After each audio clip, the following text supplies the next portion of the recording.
Manatitra ny araba finaritra tompoko lahy ary magnano mbola tsara tompoko vavy. Ito ampianonany ty fampianarana ity ndrenao androany a, tononoko sady ny fiadanan'ny tompo, fandresena avy any an-danitra ho aminao sy ny ankonanao. Tahina manokana ane ty lesontsika androany ity ary mivavaka misaotra an'Andriamanitra ny amin'ny fahafahantsika miona. Misotranao ihany koa misafidy anaraka ny fandarantsika, tahina manokana ane ny fiainanao ary ny tompo any ampitombo anao hatrany sady anomenao fiadanana sy fandresena lehibe amin'ny lafim-piainanao rehetra. Vavaka ho anao ary vavaka manokana metraka nyty lesontsika ity eto am-pelatanan'Andriamanitra. Ray masina tsara indrindra amin'ny anaran'i Jesosy nametrahanay an'izao lesona izao. Mitenena aminay indray ary mampianaranay, ampitombo izay ary omeo revelation vaovao ahitanay, afantaranay fa velona sy mahery ianao ary miasa ato anatinay.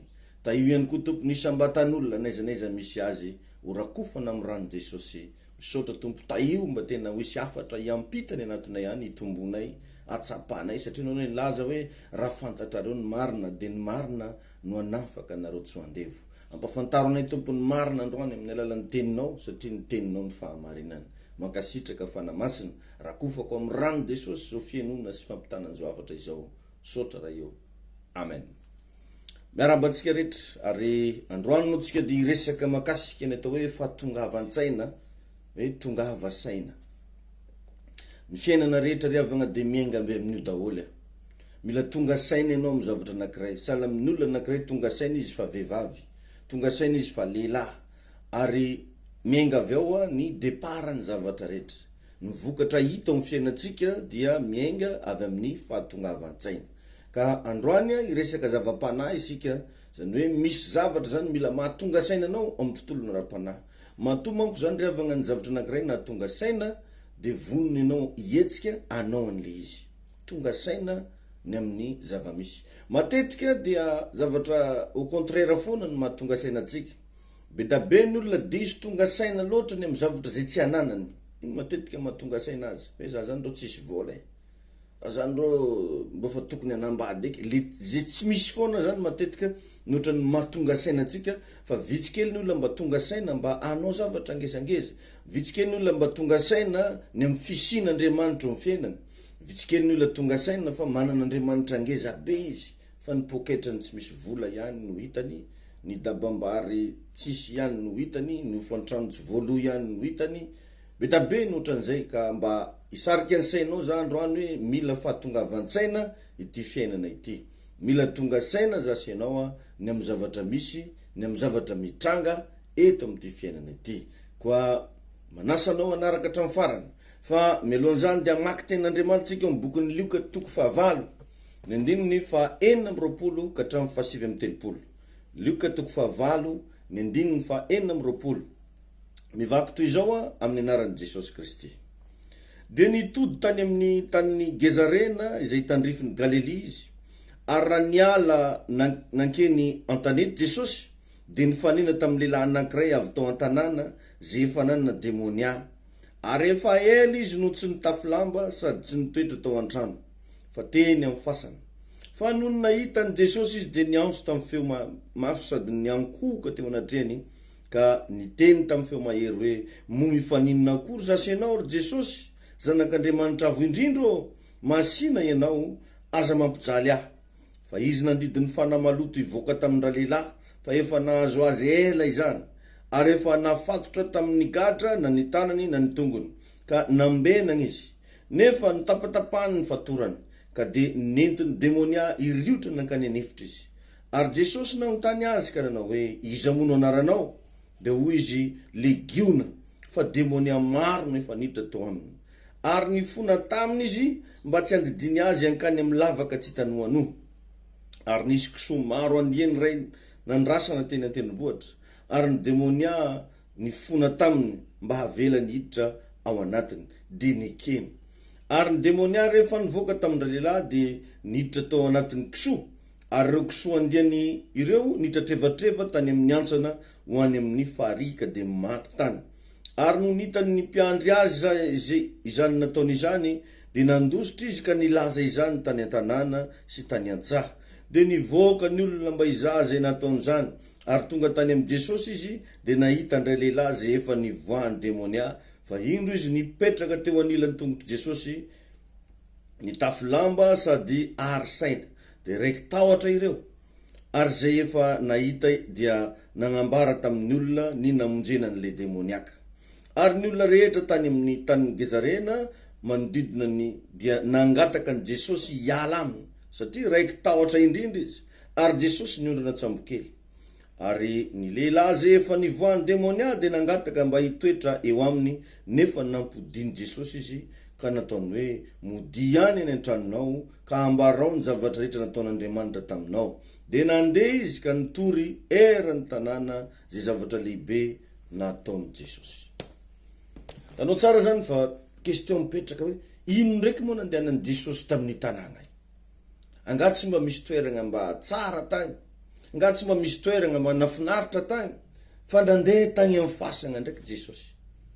Enjana zany riavana mety mametraka an'izay question zay tokoa ianao fa tadidio fa naiza misy ianao miasa saina aminao Andriamanitra na de efa egny amorony lavaka ary ianao na de ozy ianao hoe mety ho faty tsy ho eleky zaty resy ahe sy ny sisy mihevitra anao Andriamanitra mahafantatra anao Andriamanitra zay zavatra zay tiako atonga sainanao mba hitrereto fa misy olona maro tokony nandehanan'i Jesosy tagny agny mety nisy mpanambola mety misy olona nagnanina izy azy mety nisy vahoaka be da be fa saingy ny safidy ndray Jesosy niondrana ny tsambokely andeha ho agny amin'ny lehilahy adala io de ohatrany hoe hafahafa ny fijeritsika azy ary tsarovy fa tsy manana anjara toerana eo amin'ny fiainanao zany satana de tsy mahajanona hoeny amin'ny toerana anankiray zay misy an'i Jesosy ary Jesosy io miaraka amintsika foana isan'andro zay le tiako mba tonga sainanao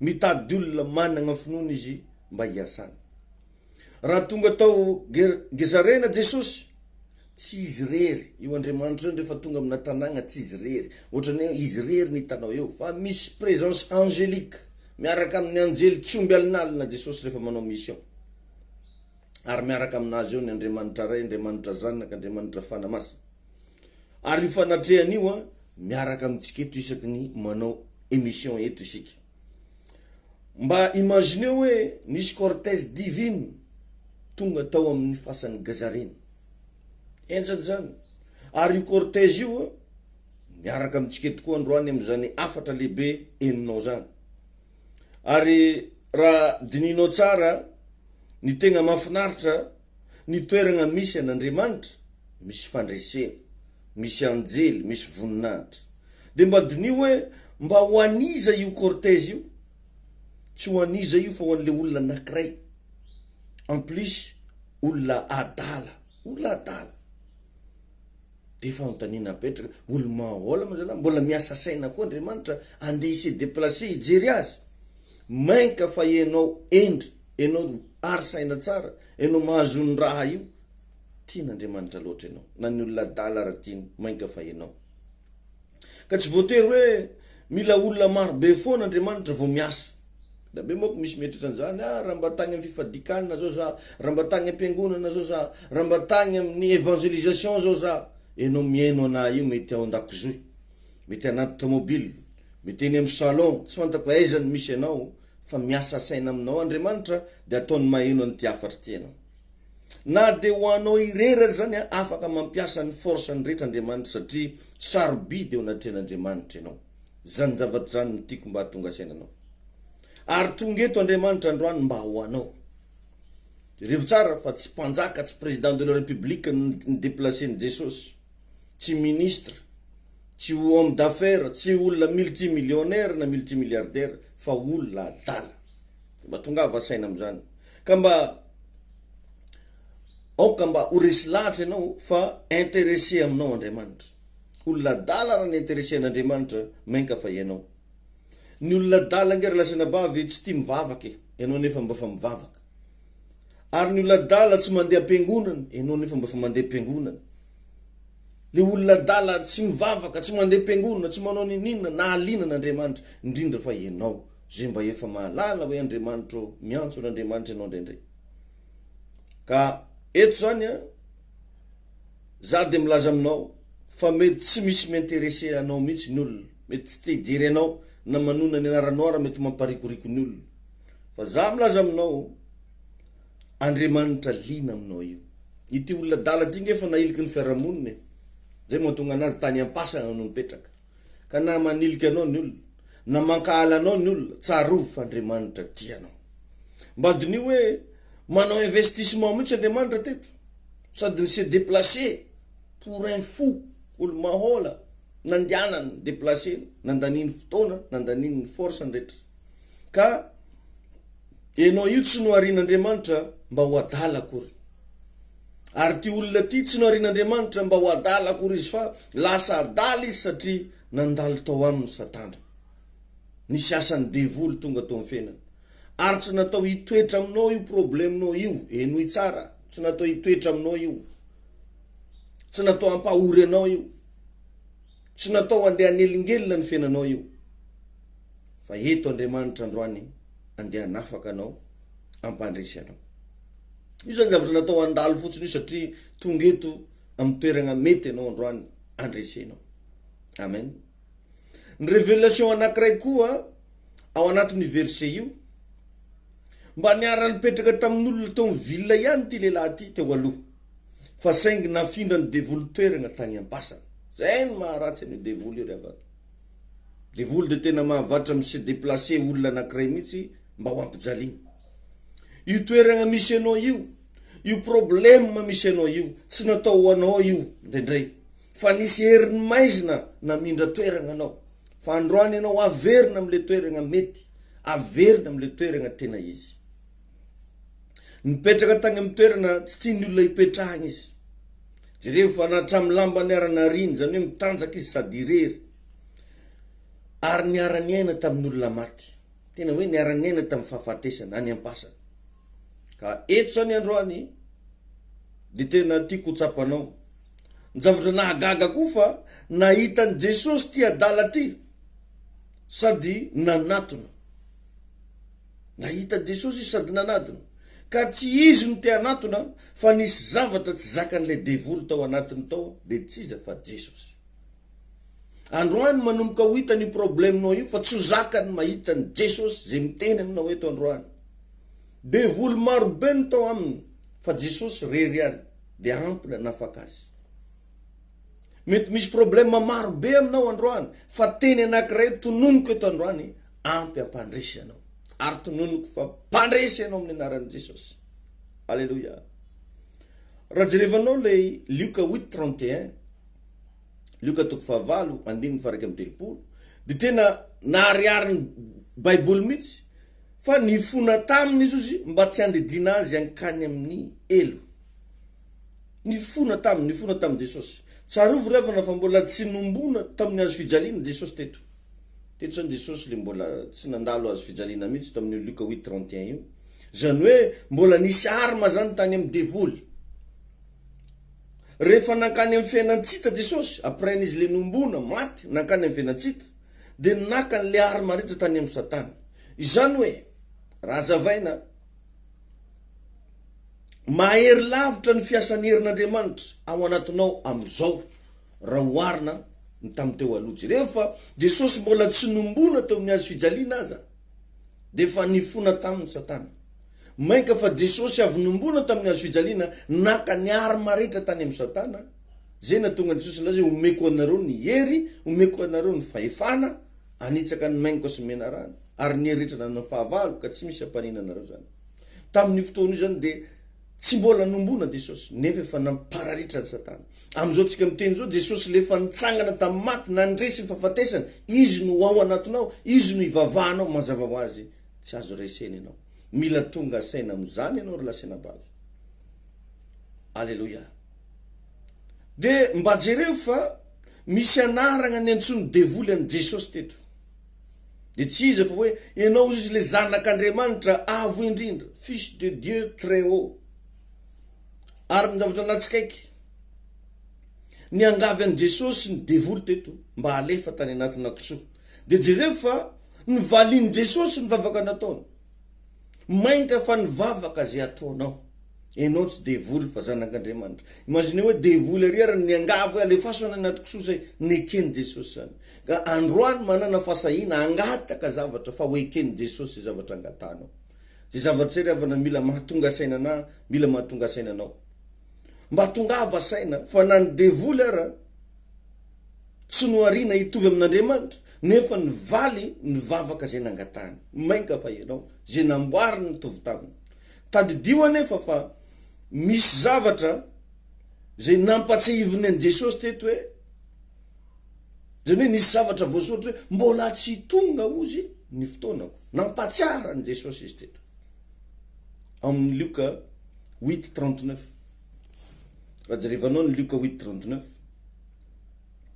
De ozy ny andiny tsoratra masina eto hoe modia ihany ozy any antranonao ka ambarao ny zavatra rehetra nataon'Andriamanitra taminao. De nandeha izy ka nitory eran'ny tanàna zay zavatra lehibe nataon'i Jesosy. Modia ihany ozy izy. Ka eto zany revane zavatra anankiray, devoly zany revana mafantatra ny saison. Devoly mafantatra ny fotoana zay afahany manao zavatra. Fa itsika zanak'Andriamanitra nare tsy tonga sainany amin'ny fotoanantsika. Andronao zao, andro ny fanamasina zao, zay atonga ny afo ao anatinao miredareda, tsy zakany devoly ny presansa ao anatinao io. Ka mba tongava saina ny am'izany.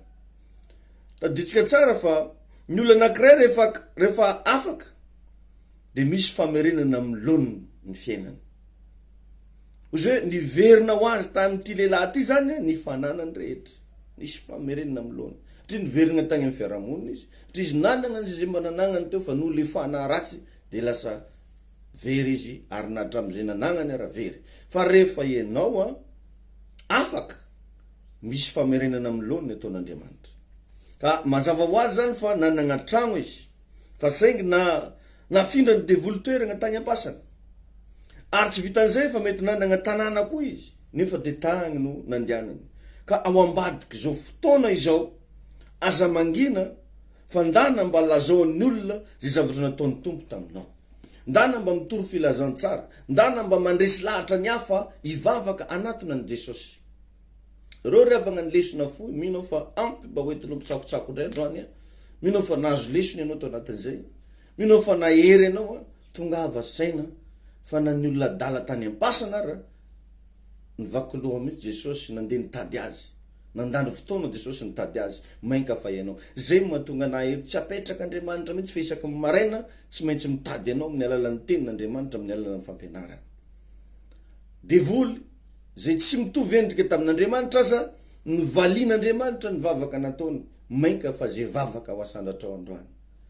Tahiny tompotsika riavana. Tongava saina ary mijoro am'izay fa fotoana zao andresenao. Fotoana zao andresanao fahasoavana. Fotoana zao itahin'Andriamanitra ny fiainanao. Reo ny zavatra azoko natolotra anao androany maraina. Mahereza, mitrakatrany, miorena tsara. Aza miova. Manaraka antsika ny fahasoavana. Be blessed.